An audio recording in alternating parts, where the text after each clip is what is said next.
महाराष्ट्राच्या राजकारणात सध्या एकच चर्चा आहे. उपमुख्यमंत्री अजित पवार यांचे चिरंजीव पार्थ पवार यांच्या कंपनीचा जमीन घोटाळा. हा केवळ एक साधा जमीन व्यवहार नाही, तर थेट 1804 कोटी रुपयांची किंमत असलेली 40 एकर जमीन पार्थ पवार आणि दिग्विजय पाटील यांच्या 1 लाखाच्या भाग भांडवल असलेल्या अमेडिया कंपनीने अवघ्या 300 कोटी रुपयांना कशी खरेदी केली, हा खरा सवाल आहे. आणि धक्कादायक बाब म्हणजे या खरेदीत तब्बल 21 कोटी रुपयांची स्टॅम्प ड्युटी माफ करण्यात आली. काय आहे हा प्रकार? चला जाणून घेऊया सविस्तर माहिती. नमस्कार, मी राजेश सावंत आणि तुम्ही पाहताय प्रहार न्यूज लाईव्ह. उपमुख्यमंत्री अजित पवार यांचे सुपुत्र पार्थ पवार यांच्या अमेडिया कंपनीवर होत असलेल्या कथित जमीन घोटाळ्याच्या आरोपांची मुख्यमंत्री देवेंद्र फडणवीस यांनी गंभीर दखल घेतली. या आरोपांच्या पार्श्वभूमीवर मुख्यमंत्र्यांनी तातडीने चौकशीचे आदेश दिले असून राज्याचे अतिरिक्त मुख्य सचिव विकास खारगे यांच्या अध्यक्षतेखाली चौकशी समिती स्थापन करण्यात आली.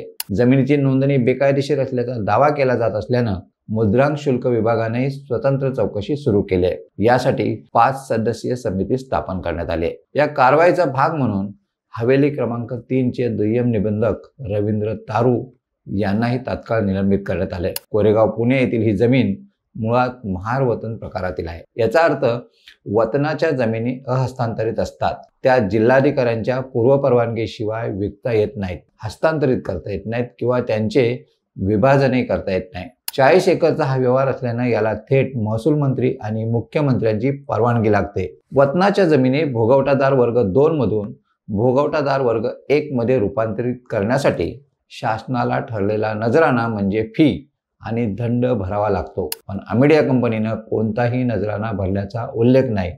तरी ही जमीन खरेदी कशी झाली?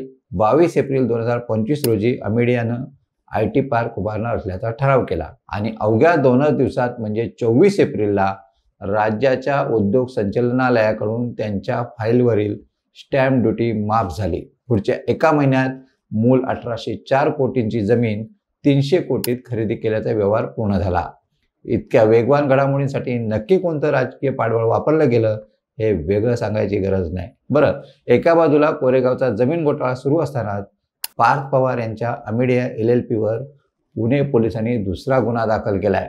हा गुन्हा मुंढवा पुणे येथील शासकीय जमिनीच्या गैरव्यवहाराबद्दल आहे. महाराष्ट्र शासनाच्या डेअरी विभागाच्या मालकीची जमीन खाजगी व्यक्तीच्या नावावर चढवून सरकारी संपत्तीचा अपहार करण्याचा प्रयत्न करण्यात आलाय आणि भूमी अभिलेखात गंभीर अनियमितता आढळल्या.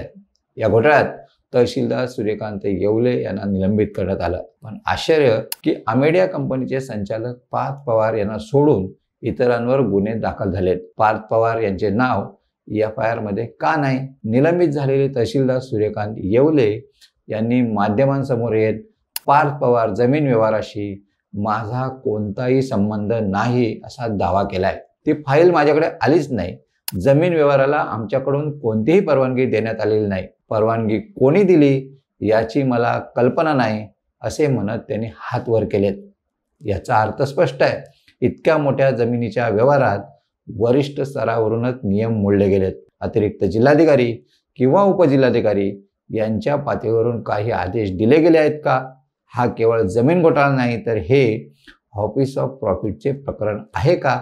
जर नियमांची मोडतोड करून शासकीय जमिनी हडपण्याचे काम खुद्द सत्ताधाऱ्यांच्या मुलाच्या कंपनीमार्फत होत असेल तर हे प्रकरण खूप मोठे आहे. आता या प्रकरणात आणखी किती मोठे मासे गळायला लागतात हे आता पाहायचं आहे. तुम्हाला ही माहिती कशी वाटली कमेंट्समध्ये नक्की कळवा आणि अशाच नवनवीन व्हिडिओ पाहण्यासाठी प्रहार न्यूज लाईव्ह चॅनलला लाईक, शेअर आणि सबस्क्राईब करायला विसरू नका. धन्यवाद.